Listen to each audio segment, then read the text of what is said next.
Welcome to Novastar course. This video will introduce you how to set system redundancy in Nova LCT software. Before we start, let's think about one question. Why we need to set the redundancy? This is the system structure. Normally, there is only one channel from the video source to the processor, to the controller, and the receiving cards. But what will happen if the data channel is broken? All the rest of the screen will be blacked out because there is no data goes into the cabinets behind. Don't worry, the redundancy can help here.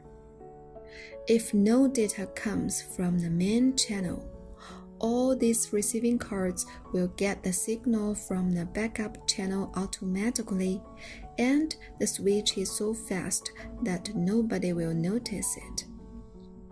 When do we set the redundancy? The redundancy settings are usually the last step of the screen configuration.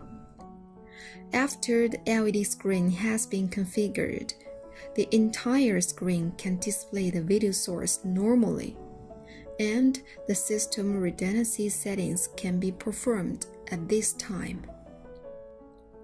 How many situations we have when setting redundancy? 1. Redundancy settings between output ports, mostly used for low-resolution screens to prevent black screen problems when the network cable is disconnected.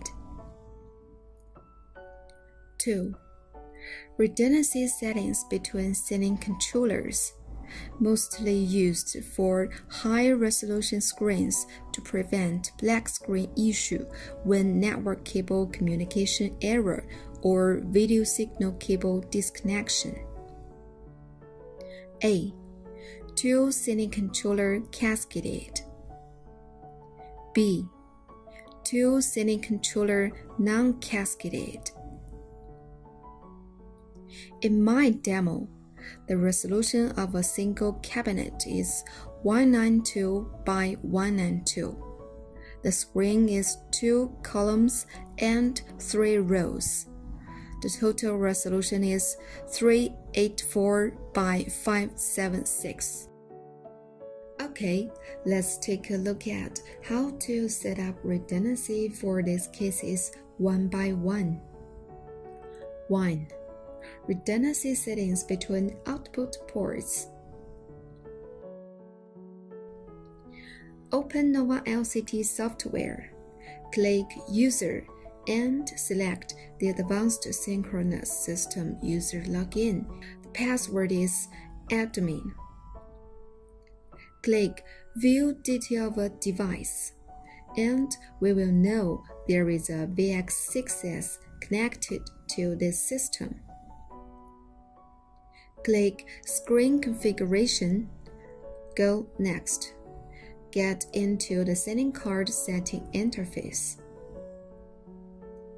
Click Add from the redundancy setting area. Tap the corresponding relationship at the pop-up redundancy settings window. The serial number of the primary and backup setting card is the same, default 1.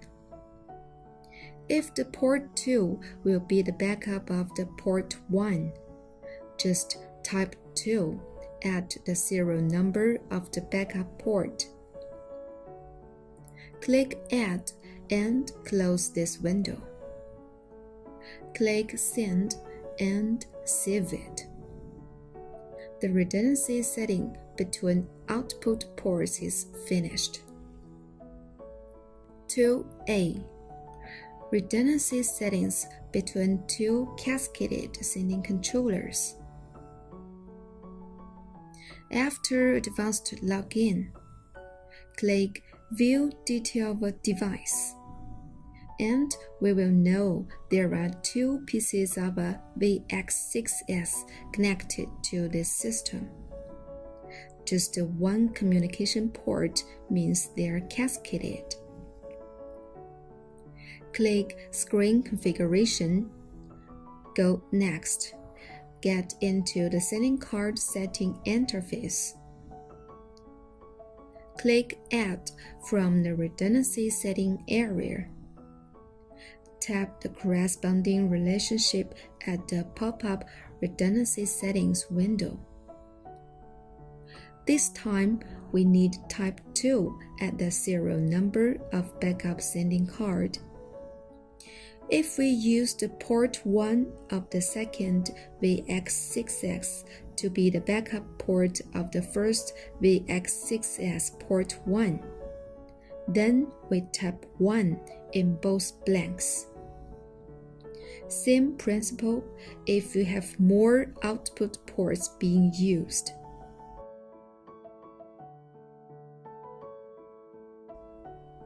Close the window. Click Send and click Save. The redundancy setting between two cascaded sending controllers is finished. 2B. Redundancy settings between two non-cascaded sending controllers. After advanced login, click View Detail of Device, and we will know there are two pieces of VX6S connected to this system.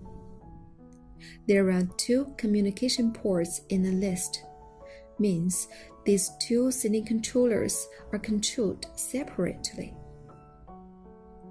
Click Screen Configuration. Select the first COM port. Go Next. Get into the sending card setting interface. This time, we need to take the Set as Primary option at the redundancy setting area. It is not finished. We need to go to the Screen Connection tab. Click Save to File. Here, we name it as Demo and save it on my desktop. Now back to the main interface. Click Screen Configuration. Select the second COM port. Go Next. Get into the Screen Connection interface. Load from File and browse the demo.scr. Send and save it.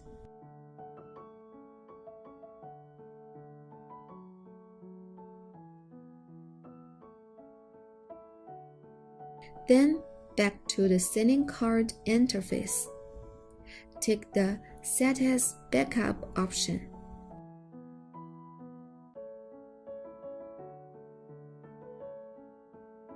And save again. The redundancy settings between two non-cascaded sending controllers is finished. Except the software settings, we can also finish redundancy settings with hardware. Use the knob and the front panel to find the redundancy setting menu. Set the first sending controller as primary and second sending controller as backup. Two sending controllers need to have the same screen mapping. Okay, that's all for the redundancy settings. Thanks for your watching. See you next time.